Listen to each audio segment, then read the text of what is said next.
رمضان شریف کے تعلق سے چند ایک گزارشات آپ کی خدمت میں عرض کرنی ہے۔ اللہ کریم نے ارشاد فرمایا کہ رمضان وہ بابرکت والا مہینہ ہے جس میں ہم نے قرآن مجید نازل فرمایا ہے۔ میں یہاں آیا تو یہاں میرے لیے خیر کے جملے کہے گئے، اچھے لفظوں سے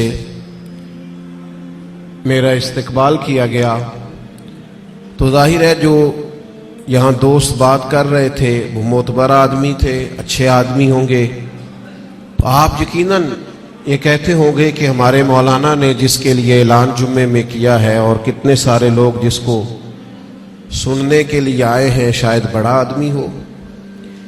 کوئی کسی کے لیے جب استقبالیہ کہتا ہے، اچھے جملے کہتا ہے، تو اس بندے کا اپنا قد جتنا بڑا ہوتا ہے لوگ آنے والی شخصیت کو بھی اسی میں تولتے ہیں۔ اور جناب ہمارے استاد کہہ رہے تھے کہ فلاں آدمی کی بات سننی ہے، وہ ہمارے فلاں بزرگ نے فرمایا کہ فلاں کی بات سننی ہے، اس سے بہت اچھے، بہت گہرے، بہت مؤثر اثرات پیدا ہوتے ہیں۔ یعنی ایک نقیب محفل اٹھ کر اعلان کریں تو بھی بڑی بات ہے، لیکن اگر وہاں کوئی عالم بیٹھے ہوں وہ مائک لے لے کے میں دعوت دیتا ہوں فلاں آدمی کو، اس کا اور گہرا اور عمدہ اور زیادہ اثر ہوگا۔ مثال دی ہے، بات سمجھ میں آ جائے۔ رمضان شریف وہ برکت والا مہینہ ہے جس کے آنے سے قبل خود رسول کریم علیہ السلام نے خطبہ ارشاد فرمایا ہے۔ بخاری میں، مسلم میں، مشکات میں حضرت سلمان فارسی رضی اللہ تعالیٰ عنہ کی روایت موجود ہے۔ فرماتے ہیں نبی کریم علیہ السلام نے شعبان کے آخری دن اور رمضان سے ایک دن قبل ہمیں باقاعدہ خطبہ دیا، باقاعدہ، اور کریم محبوب علیہ السلام نے ہمیں رمضان المبارک کے فضائل سنائے۔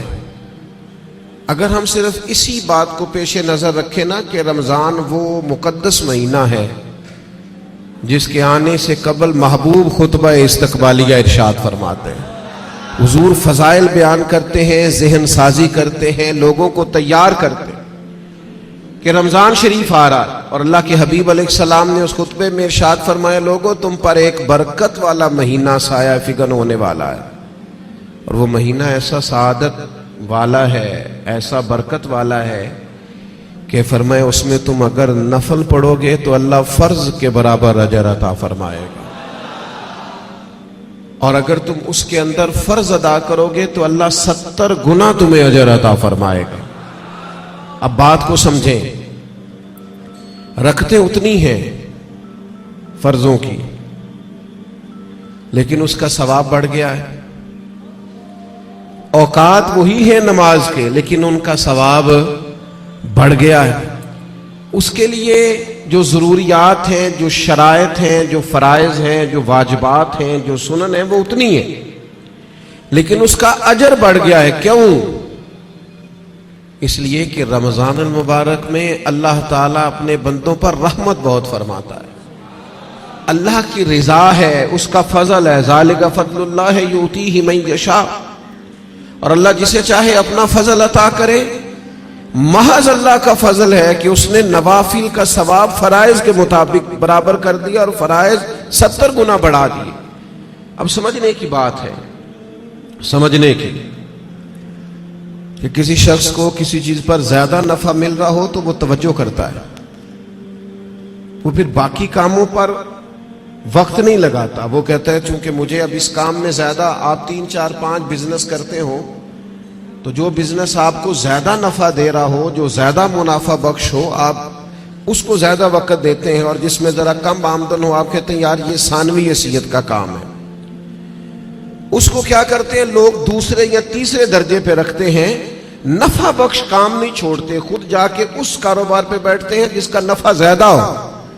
اللہ کے حبیب صلی اللہ تعالی علیہ وسلم نے اپنی زبانیں فیض ترجمان سے خود رمضان کے فضائل بیان کی اور بتایا کہ یہ تمہارے لیے نفع بخش اور سعادت افروز لمحات ہیں، اور عبادت پر ثواب بڑھ رہا ہے۔ کرنا کیا ہے کہ باقی کاموں کو ثانوی حیثیت دینی ہے اور رمضان کی برکات کو ذرا پہلے درجے پہ رکھنا۔ ہمارے ہاں یہ ہوتا ہے کہ سارے کام ہی رمضان میں ہوتے ہیں، کپڑے بھی رمضان میں خریدنے ہیں، درزی کے پاس بھی رمضان میں جانا ہے، جوتے خریدنے بھی رمضانوں میں جانا ہے۔ صحابہ کرام علیہم رضوان اللہ کے حبیب علیہ السلام کے مزاج کو بخوبی جانتے تھے۔ حضور کا باقاعدہ خطبہ دینا رمضان کی فضیلت میں، اور باقاعدہ اللہ کے محبوب علیہ السلام کا صحابہ کی توجہ مبذول کرانا، تو وہ سمجھ گئے۔ اب احوال میں لکھا ہے صحابہ کے کہ وہ کیا کرتے، اپنے سارے کام شعبان میں ختم کر لیتے، لین دین کا حساب بھی شعبان میں کر لیتے، اور جب رمضان آتا تو پھر وہ سارا وقت عبادت کو دیتے، پھر وہ سارے اوقات مرتب کرتے کہ وہ اپنا وقت اللہ تعالیٰ کی یاد میں گزاریں گے، نوافل میں گزاریں گے، عبادات میں گزاریں گے، اعتکاف میں گزاریں گے۔ کرنے کا کام یہ ہے کہ ہم ذہنی طور پر تیار ہوں، ہمارا مزاج بنے۔ توجہ ہے آپ کی میری بات پر؟ آپ زیادہ غور فرمائیے کیا عرض کر رہا ہوں۔ فرمایا کہ وہ اپنے سارے کاموں کو پہلے سمیٹ لیتے، اور رمضان میں ان کی پوری توجہات، اللہ کرے آپ کی بھی توجہ ساری میری بات پہ ہو جائے، آمین تو کہہ دے۔ ایسا نہ ہو جب تک آپ انتظام مکمل کریں تب تک ہم چھٹی لے لیں آپ سے۔ اللہ تعالیٰ آپ کو برکات عطا فرمائے، آپ زیادہ غور کریں، ماشاءاللہ انتظام اچھا ہے آپ کا، اور آپ زیادہ پریشان نہ ہو۔ میں چھوٹا آدمی ہوں، شروع میں کہہ چکا ہوں، آپ سے اللہ رسول کی بات کرنے آیا ہوں۔ آپ زیادہ توجہ سے سنیں گے، طبیعت عمل کی طرف مائل ہوگی تو میرے لیے ذخیرہ آخرت بنے گا، تو آپ غور کریں بات پر، چھوڑ دیں باقی چیزوں۔ اللہ تعالیٰ آپ کو برکات عطا فرمائے، آمین تو کہہ دے۔ ہماری طرف دیکھیں پھر ادھر دیکھ رہے ہیں، کمال ہو گئی۔ اللہ تعالیٰ آپ کو جزائے خیر عطا فرمائے، برکت۔ جو استاد ٹائپ لوگ ہوتے ہیں نا، پڑھنے پڑھانے والے، وہ کہتے ہیں بچے کو میری طرف دیکھ، چاہے علی بات آسا بھی پڑھا رہا ہوں نا، تو پورا دیکھے گا تو سبق کا مزہ آئے گا۔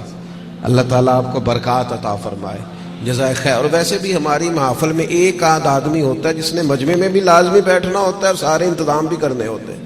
بھئی آپ کو بندوبست کرنا ہے تو آپ ادھر تشریف لے جائیں جہاں بندوبست ہو رہا ہے۔ اب یہاں بھی تشریف فرمائیں، وہاں بھی تشریف فرمائیں، تو روحانیت سے ہی کام چلائیں، یہی زیادہ بہتر ہے۔ اللہ تعالیٰ آپ کو بہت سی برکتیں عطا کرے، سلامتی عطا فرمائے۔ اللہ تعالیٰ اس محفل کی سب برکات ہمیں نصیب کرے۔ تھوڑی تقریر کرنے والا آدمی ہوں تو چاہتا ہوں کہ سارا کام محفل کو درست کرنے میں ہی نہ لگ جائے، کچھ بات بھی ہو جائے۔ تو اگلی بات یہ ہے کہ رمضان میں کرنا کیا ہے، عبادات کون کون سی ہم نے زیادہ کرنی ہے۔ سب سے پہلے تو یہ سمجھ لیں کہ روزہ دار کا سارا وقت ہی عبادت میں ہے۔ اسے کہا گیا ہے کہ روزہ تیرے لیے ڈھال ہے، روزہ رکھنا بھی ہے، رکھنے کے بھی فضائل ہیں۔ محبوب فرماتے ہیں اللہ تعالیٰ اور اس کے فرشتے سحری کھانے والوں پر رحمتوں کا نزول فرماتے ہیں۔ نہیں آپ کھانا ہی کھا رہے ہیں لیکن کھانا کھاتے کھاتے آپ پر رحمت ہو رہی۔ اور حضور علیہ السلام نے فرمایا، اور ہمارا اور دیگر مذاہب والوں کا فرق یہ ہے کہ ہم سحری کھاتے ہیں اور وہ بغیر سحری کھائے روزہ رکھتے ہیں۔ یعنی سحری کھانا، اس کو اللہ کے محبوب علیہ السلام نے کتنا درجہ عطا فرمایا۔ اب آپ نے روزہ رکھ لیا، روزہ ڈھال ہے، اس کو رکھنا بھی ہے اور اس کی حفاظت بھی کرنی۔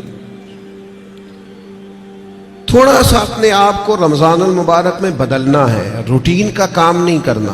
آپ نے روزہ رکھا ہے، اب آپ کو اس روزے کا محافظ بننا ہے۔ اس کے لیے کیا کریں گے؟ اپنے آپ پر ذرا پابندی لگائیں گے۔ حضور علیہ السلام کی خدمت میں کچھ خواتین حاضر ہوئی تھی کہ ہم روزے دار ہیں، تو فرمایا تم نے تو غیبت کی ہے، مردہ بھائی کا گوشت کھایا ہے، کہاں رہا تمہارا روزہ؟ جب تک کوئی جھگڑا نہ کرے، جب تک کوئی غیبت نہ کرے، اتنی دیر تک تو اس کا روزہ ڈھال ہے۔ لیکن اگر کوئی یہ کام کرتا ہے تو اس کا لازمی نتیجہ یہ نکلتا ہے کہ وہ اپنے روزے کی برکات کو ضائع کرتا ہے۔ روزے کے محافظ بنے۔ اگر کوئی شخص ایسی بات بھی کرتا ہے تو اسے کہیں بھئی میں روزہ دار ہوں، اس روزے کے محافظ بنے۔ پھر رمضان المبارک کے اندر قرآن مجید کے ساتھ رمضان کا بڑا گہرا رشتہ ہے۔ جو آیہ کریمہ میں نے تلاوت کی، جو حصہ میں نے پڑھا، اس میں بھی فرمایا اللہ تعالیٰ نے شہر رمضان الذی انزل فیہ القرآن، یہ رمضان کا وہ مہینہ ہے جس میں ہم نے قرآن مجید کو نازل فرمایا ہے۔ ہمارا نا قرآن مجید کے ساتھ رشتہ آخر کس طرح کا ہونا چاہیے؟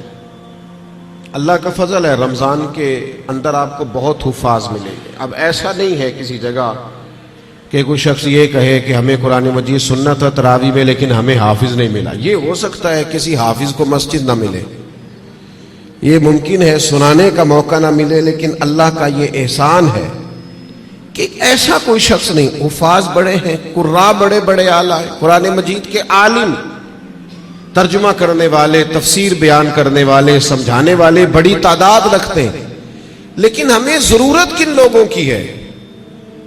ہمیں ضرورت ہے قرآن مجید کے عشاق کی، جو عشق کرے قرآن مجید سے۔ رکے بھیجتے ہو نا نعت خانوں کو، بہت اچھی بات، فلاں نعت سنائیں، بہت اعلیٰ بات، ایک آدھ رکا کبھی بھیجا کرو نا، آج بڑا دل کر رہا ہے سورہ رحمان سنائیں، ایک آدھ رکا روانہ کرو نا اسٹیج کی جانب، کبھی جب قاری صاحب تلاوت کر رہے ہوں تو انہیں کہا بہت دل کر رہا ہے آج آپ نا ہمارے سامنے سورۃ الحجرات کی تلاوت کریں۔ یہ رکے بھی تو ہونے چاہیے نا۔ نبی کریم علیہ السلام کی خدمت میں عرض کیا گیا، یا رسول اللہ یہ فلاں شخص ہے نماز میں سورہ اخلاص بہت کثرت سے پڑھتے ہیں، تو محبوب نے بلا کے پوچھا آپ کو اور صورتیں نہیں آتی؟ نے کہا حضور آتی ہیں، پر سورہ اخلاص میں اللہ کی شانوں کا بیان ہے، مجھے پیاری بڑی لگتی۔ تو کریم نے فرمایا تم اس سے محبت کرتے ہو، امید ہے جنت میں بھی تمہیں ساتھ لے جائے گا۔ کسی ایک سورت سے بھی تو پیار کرے نا بھائی۔ وہ جو سورہ ملک پڑھتے تھے اور پھر قبر سے بھی ان کے سورہ ملک پڑھنے کی آواز ہی آ رہی، تو یہ والا پیار بھی تو کرے نا آپ قرآن مجید کے ساتھ، دلچسپیاں ہو، ذوق۔ امام شافعی رحمت اللہ علیہ فرماتے ہیں کسی شخص نے پورا قرآن مجید نہ بھی سمجھا ہو تو اگر وہ صرف سورہ عصر کو سمجھ لے، انتہائی جامع، انتہائی مختصر، اور دین کا پورا مفہوم سورہ عصر میں بیان ہوا، اگر وہ صرف سورہ عصر سمجھ لے تو اس نے دین کے سارے مفہوم کو سمجھ لیا ہے۔ اور صحابہ کا اتنا مضبوط مزاج تھا ان باتوں پر کہ جب وہ کسی سے ملاقات کرتے، السلام علیکم ہوتی، تو اتنی دیر تک جدا نہیں ہوتے تھے جب تک سورہ عصر کی تلاوت نہیں کر لیتے تھے۔ ہمیں قرآن مجید سے عشق کرنا چاہیے۔ کہہ رہے ہوتے ہیں ہمارے نقیب صاحب بھی اور نعت خان صاحب بھی، سارا قرآن مجید ہی حضور کی تعریف ہے، سارا قرآن پاک کی نبی کریم کی نعت ہے۔ تو بھائی اگر سارا قرآن مجید حضور کی نعت ہے تو چند آیات پڑھ دیں آپ، پھر مہربانی کریں، پھر آپ سنا دیں، سنا پھر بھی آپ اشعار ہی رہے ہیں، اور وہ بھی ایسے لوگوں کے جن کا پتہ ہی نہیں ہے کہ ان کو شعر کہنا بھی آتا ہے کہ نہیں۔ قرآن مجید سے دلچسپی پیدا کریں۔ حضرت ابو موسیٰ اشعری رضی اللہ تعالیٰ عنہ خوبصورت قرآن مجید پڑھتے تھے، تو حضرت عمر انہیں بلا کے فرمایا کرتے تھے ابو موسیٰ ذرا مجھے میرے رب کی یاد تو دلانا، تو وہ اشارہ سمجھ جاتے اور فوراً قرآن مجید کی تلاوت شروع کرتے۔ قرآن پاک سے پیار کریں، یہ رمضان کا قرآن سے خاص رشتہ ہے۔ مجھے نہیں پتا آپ بڑے شہر میں رہتے ہیں، میرا تو ایک چھوٹے سے علاقے سے تعلق ہے۔ ہم جب چھوٹے ہوتے تھے تو گھروں میں بہن بھائیوں کی، حتیٰ کہ بڑوں کی بھی دوڑ لگی ہوتی تھی، قرآن مجید سارا سارا دن تلاوت ہوتی تھی، اور ایک دوسرے سے پوچھو کتنے سپارے ہوئے، میں نہیں بتاؤں گا، تو پہلے بتا تیرے کتنے ہوئے۔ اور اگر وہ پوچھنے کو آ جاتے تھے، دیکھنے کو آ جاتے تھے کون سا پارا پڑھ رہے ہیں، تو چھپایا جاتا تھا۔ لیکن کیا کروں میں کس درد سے یہ بات کروں۔ اب موبائل صرف جوان بیٹا ہی زیادہ استعمال نہیں کرتا، اس کا باپ بھی بہت استعمال کرتا۔ اب ٹیلی فون پر صرف بچے نہیں لگے ہوئے، ان کی اماں بھی بہت استعمال کر رہی۔ وہ عشق جو آپ کا قرآن مجید سے ہونا چاہیے تھا، جو ذوق قرآن پاک سے ہونا چاہیے تھا، پلٹ پلٹ کر قرآن مجید کی آیات کو پڑھنا چاہیے تھا۔ آپ نے جس قدر چیزیں اپنے موبائل سے لی ہیں، یاد کی ہیں، ذہنوں پہ بٹھائی ہیں، کاش آپ ایک ایک دو دو آیات ہم سارے یاد کرنی شروع کرتے، اصلاح لیتے، کہاں تک بات پہنچ جاتی۔ سیدہ طیبہ طاہرہ حضرت عائشہ صدیقہ رضی اللہ تعالی عنہ بیان فرماتی ہیں کہ نبی کریم علیہ السلام ہر سال رمضان المبارک میں قرآن مجید کا دور فرماتے تھے حضرت جبریل امین کے ساتھ، یعنی پورا قرآن مجید محبوب حضرت جبریل امین کو سناتے اور وہ نبی کریم کو سناتے، اور فرماتی ہیں جس سال حضور کا وصال ظاہری ہوا ہے اس سال 2 مرتبہ سرکار نے قرآن مجید سنایا، اور 2 بار سنا ہے۔ چلیں یہ ذوق تو پیدا کریں، قرآن مجید سے اپنی دلچسپی پیدا کریں۔ 2 سپارے تو قرآن مجید کے روز ہمیں پڑھنے چاہیے۔ وعدہ نہیں لے رہا، ارادہ کرا رہا ہوں، 1 پارہ مسجد میں پڑھیں صبح۔ میری اپیل ہے کہ رمضان شریف میں موبائل کم استعمال کریں۔ آپ کے خبریں سننے سے اور تبصرے سننے سے ملک میں کوئی انقلاب بھی نہیں آئے گا، نہ پہلے آیا ہے۔ تبصرے ہونے سے کچھ نہیں آیا تو کیا نتیجہ ہے؟ کچھ بھی نہیں۔ میں جی خبریں سنتا ہوں، آپ 1 مہینہ خبریں بھی رہنے دیں۔ آپ کے جو تعلق کی بات ہے، کوئی مجبوری آپ دیکھیں، باقی چھوڑ دیں۔ وقت قرآن مجید کو دیں، یہ سمجھ کر کہ ہمارے رسول پاک کا طریقہ ہے، کریم محبوب کا طریقہ ہے۔ قرآن مجید کو رمضان میں خاص وقت دیں۔ 1 پارہ مسجد میں پڑھیں، مسجد کا حق ہے۔ 1 گھر میں پڑھیں، گھر کو قبرستان نہیں بنانا۔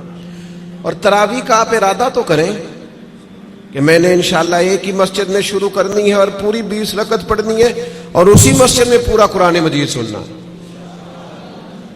صرف ایک کام کیجئے گا، بیچ میں چھٹی نہ کیجئے گا، ورنہ اپنے آپ سے پوچھ لیں، جس دن چھوٹے ہوتے اسکول سے چھٹی کرتے تھے اگلے دن بھی چھٹی کرنے کو دل کرتا تھا، اور روٹین میں چلتے رہتے تھے۔ تو کام روٹین میں پڑھو گے، ہر روز پڑھو گے اور کھڑے رہو گے تو کچھ بھی نہیں ہوگا۔ 1-2 دن میں انسان کی نفسیات ہے، 1-2 دن میں روٹین بن جاتی۔ آپ ایک دن اٹھیں صبح 5 بجے، تھوڑا مشکل ہوگی آپ کو، بار بار موبائل بجے گا، دوسرے دن بھی شاید تھوڑی مشکل ہو، تیسرے دن موبائل بجے بغیر آنکھ کھلے گی، روٹین بن جاتی ہے آدمی۔ آپ پابندی سے قرآن مجید سنیں رمضان شریف میں، تراویح میں، کچھ بھی نہیں ہوگا۔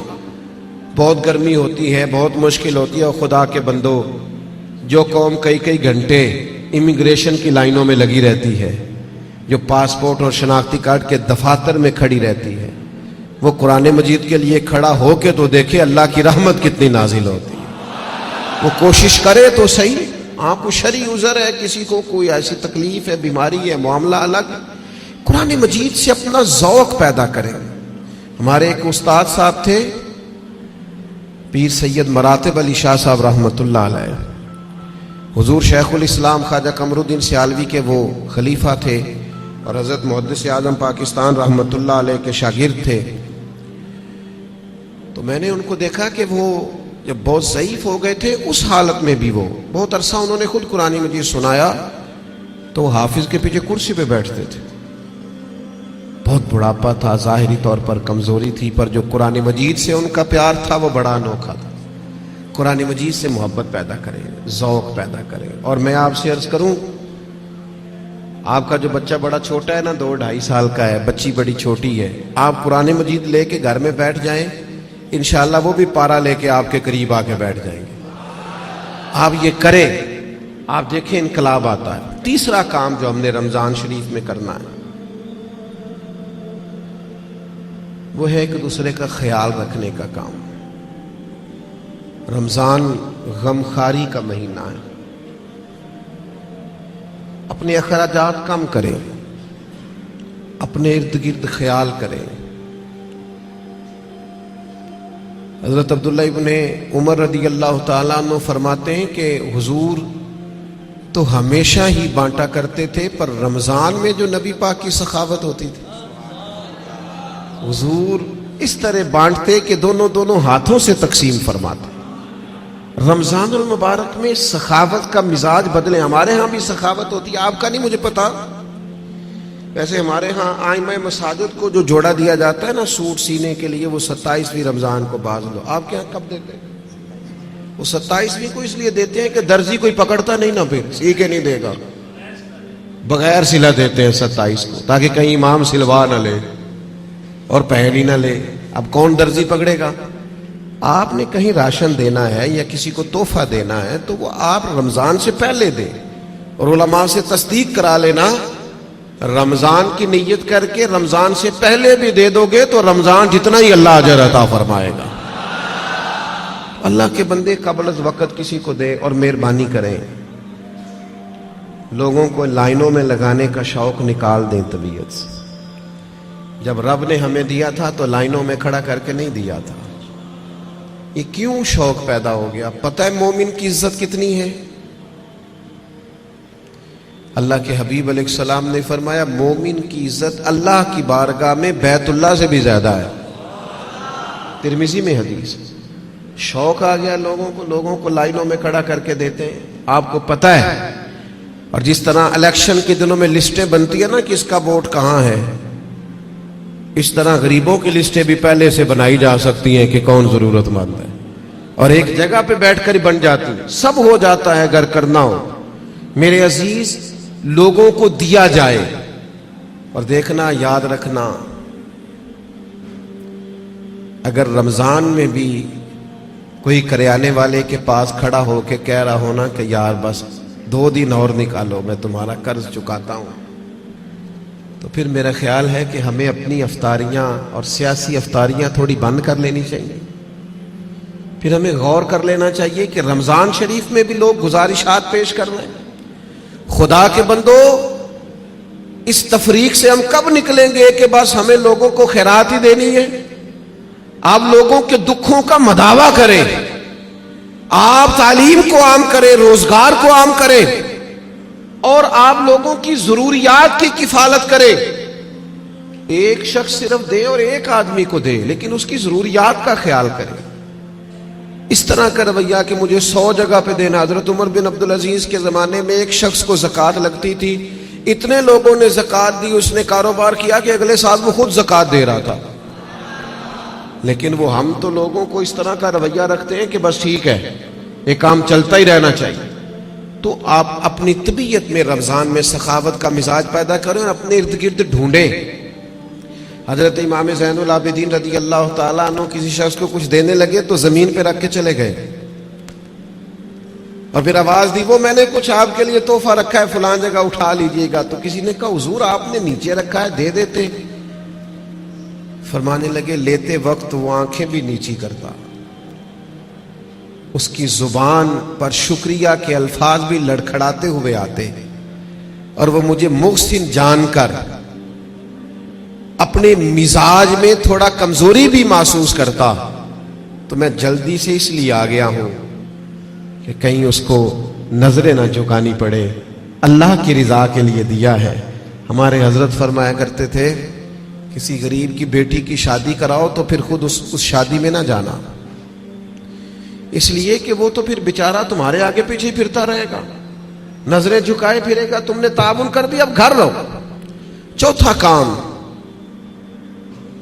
جو ہم نے رمضان میں بہت زیادہ کرنا ہے وہ دعائیں مانگنے کا ہے۔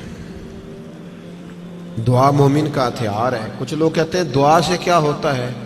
میں نے کہا اگر رسول رحمت دعا مانگے نا تو اللہ حضرت عمر جیسے لوگوں کو دین میں داخل کر دیتا ہے۔ وہ دعا کی طاقت کا ہی نہیں پتا۔ دعا تو ہتھیار ہے مومن کا، دعا سے انقلاب آ جاتا ہے، کایا پلٹ جاتی ہے۔ دعا کرو کوئی دعا دینے والا ملے، دعا کرو کوئی پچھلے سحر اٹھ کر دعا دے، کوئی بیٹھا ہوا مجھے دور دعا دیتا ہے، میں ڈوبتا ہوں پر سمندر اچھال دیتا ہے۔ اللہ کرے کوئی دعاؤں میں یاد رکھے، دعائیں مانگیں اور دوسروں کے لیے زیادہ مانگیں۔ آپ نے زیادہ غور کیا ہے، میں سمجھ گیا ہوں کہ دوسروں کے لیے ہی مانگیں، یہ بڑا مشکل کام ہوتا ہے، لیکن آپ دوسروں کے لیے مانگیں۔ حدیث میں فرمایا جو دعا تم کسی کے لیے مانگتے ہو اللہ پہلے تمہیں عطا فرماتا ہے۔ آپ مانگیں گے تو وہ تو کرم ہوگا، اپنے لیے بھی مانگیں پر دوسروں کے لیے بھی مانگیں۔ دل بڑا زخمی ہے، طبیعت بڑی بے چین ہو جاتی ہے جب فلسطین کے لوگوں کی تکلیف دیکھتے ہیں۔ ہم نا خبروں میں تھوڑے دن رہنے والے لوگ ہیں، ہمارا مزاج ہے، جو خبر چل گئی اس کے پیچھے ہو لیے۔ جن علاقوں میں سیلاب آیا تھا وہ سارے لوگ اپنے اپنے گھروں میں سیٹ ہو گئے، کاروبار چل گئے، لیکن خبریں ختم ہو گئی ہیں نا تو ہم بھی چپ کر گئے۔ فلسطین کی چند دن خبریں ذرا زیادہ تھیں تو ہم بھی ذرا زیادہ بات کر رہے تھے. اب وہ خبریں ختم ہو گئیں, جنگ تو ختم نہیں ہوئی, تکلیف تو ختم نہیں ہوئی. خدا کے بندوں, جو زخم لگے تھے وہ تو نہیں بھرے. آنسو تو اپنی جگہ پہ ہیں, درد تو اپنی جگہ پہ, لیکن ہم خاموش ہیں.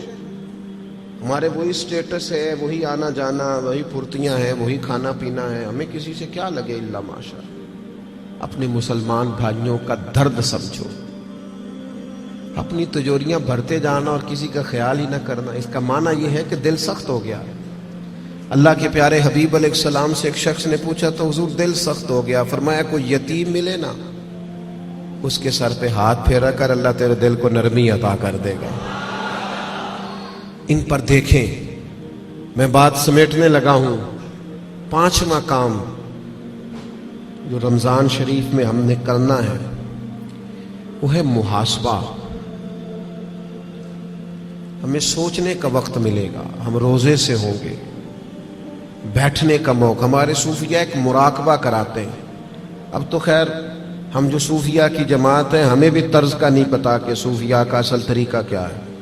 نہ ہمارے ہاں وظائف پڑھنے کا وہ رواج ہے, نہ اکیلے میں بیٹھ کے کچھ دیر مراقبے کی وہ کیفیات ہیں, نہ دعا اور مناجات اور وہ اکیلے کی عبادتیں تنہائی کی, دوسروں سے کٹ کے اللہ کو یاد کرنا, تھوڑی دیر کے لیے کرنا لیکن تنہائی میں. ہمارے ہاں جو چیز بھی ہوتی ہے وہ چونکہ زیادہ تر اجتماعی ہوتی ہے, تو اجتماعی چیزیں زیادہ تر فیس بک پہ ہوتی ہیں, تو پھر وہ اس کی وہ کیفیت نہیں رہتی, وہ ذوق نہیں رہتا. آپ رمضانوں میں تھوڑا اکیلے بیٹھیں, تھوڑا تنہائی میں وقت گزاریں. غار حرا میں تنہا بیٹھنا بھی تو نبی کریم کا طریقہ ہے. غار ثور میں 3 دن سب سے کٹ کے اسلام رہبانیت کی نفی کرتا ہے, لیکن کچھ دیر کے لیے خلوت کرنا, اکیلے میں بیٹھنا, تھوڑی دیر اپنے آپ سے گفتگو کرنا. ڈھونڈتا پھرتا ہوا ہے اقبال اپنے آپ کو, آپ ہی گویا مسافر, آپ ہی منزل ہوں میں. زمانہ بیت گیا, ہم نے اپنے آپ سے بات ہی نہیں کی.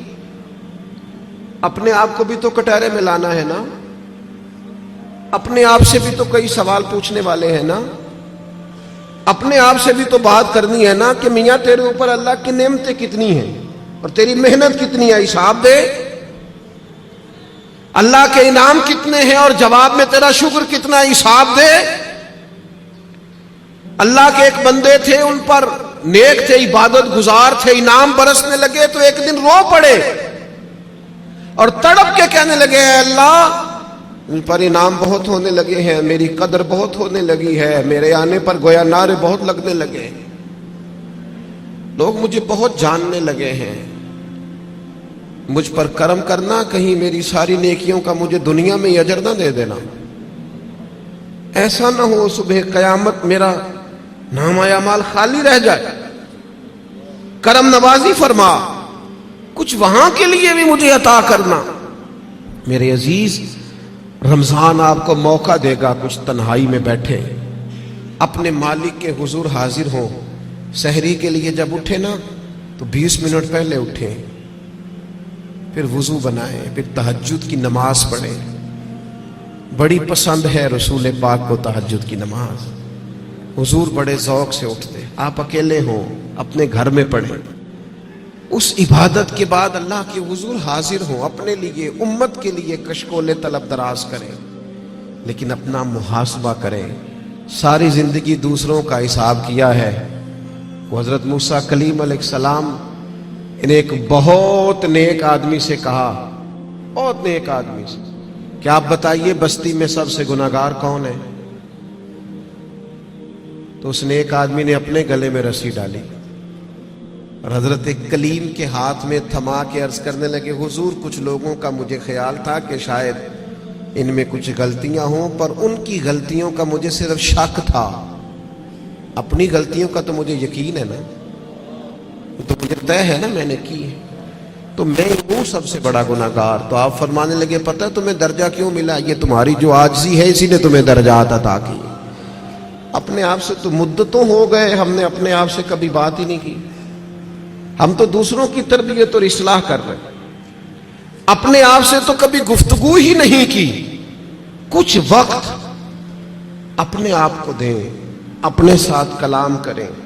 بزرگوں کے طریقے تھے کہ وہ کچھ لمحے رات کو تنہائی کرتے, اللہ کے حضور حاضر ہوتے, وقت بتاتے. ہم سارے اب مجالس کے, محافل کے, آنے جانے کے, اٹھنے بیٹھنے کے قائل ہیں, اکیلے آئے ہیں دنیا میں.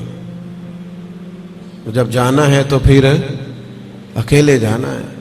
قبر سے لے کر قیامت کے قائم ہونے تک تنہا رہنا ہے. تو تھوڑی سی تنہائی تھوڑی دیر کے لیے کرنا شروع کریں نا اللہ کی بارگاہ میں. تو یہ 5 باتیں آپ کی خدمت میں نے رمضان کے تعلق سے عرض کی ہیں. ایک گزارش میری آپ سے اور ہے بات ختم کرتے ہوئے, یقیناً آپ توجہ کریں گے. اپنی زندگی سے تنقید بہت زیادہ نکال دیں. ہماری نہ کچھ آنکھیں زیادہ کھل گئی ہیں جو زیادہ ہی تنقید. اللہ کے بندے ہیں ہم سارے, اس قدر زیادہ میں تنقید سننے لگا. اصلاح کرنا, میں ابھی حرم شریف گیا تھا, میں نے واپس آ کے بھی دوستوں سے کہا, وہاں بھی کچھ دوست کہتے ہیں وہ دیکھو وہ کیا کر رہا ہے. میں نے کہا یار تیرا کیا خیال ہے, جو بڑے نکمے تھے وہ بلا لیے گئے, یہاں تو جو بڑے مقبول ہوتے ہیں ان کو حاضری کے موقع ملتے ہیں. ہر جگہ غلطیاں ہی ڈھونڈتے ہو, صرف گفتگو کے موضوعات ہی تلاش کرتے ہو. اللہ کے بندوں کی خوبیاں بھی تو دیکھو نا. کم از کم 1 ماہ ایسا ضرور گزارے جس میں صرف خیر تلاش کریں, اچھائیاں تلاش کریں, تھوڑی دیر کے لیے صرف نظر کریں لوگوں کی جو اعمال کی غلطیاں ہیں. عقیدہ تو چلو ایک بنیادی چیز ہے, تو میں عرض کروں گا تنقید والی زندگی اور ہر وقت کمزوریاں ڈسکس کرنا. ہر وقت آپ کو پتہ ہے سیدہ عائشہ صدیقہ فرماتی ہیں حضور کی طبیعت کے مطابق اگر کبھی کھانا نہ ہوتا تو چھوڑ دیتے, لیکن کبھی اس میں سے نقص, تو جو رمضان میں بھی جھگڑے ہی کرے اور نقص ہی بیان کرے اور ہر جگہ کے بیان کرے تو اس نے فلسفہ کیا سمجھا. تو یہ 5 چیزیں جو میں نے آپ کی خدمت میں رکھی ہیں, میں امید کرتا ہوں آپ اس پر توجہ کریں گے. اللہ کے حضور دعا ہے مالک ہماری اس حاضری کو قبولیت کا درجہ عطا فرمائے. اتنی بڑی تعداد میں آپ آئے, اللہ ایک ایک پہ اپنا فضل فرمائے اور اہتمام کرنے والے حضرات کو بہترین جزا عطا فرمائے. وما علینا الا البلاغ.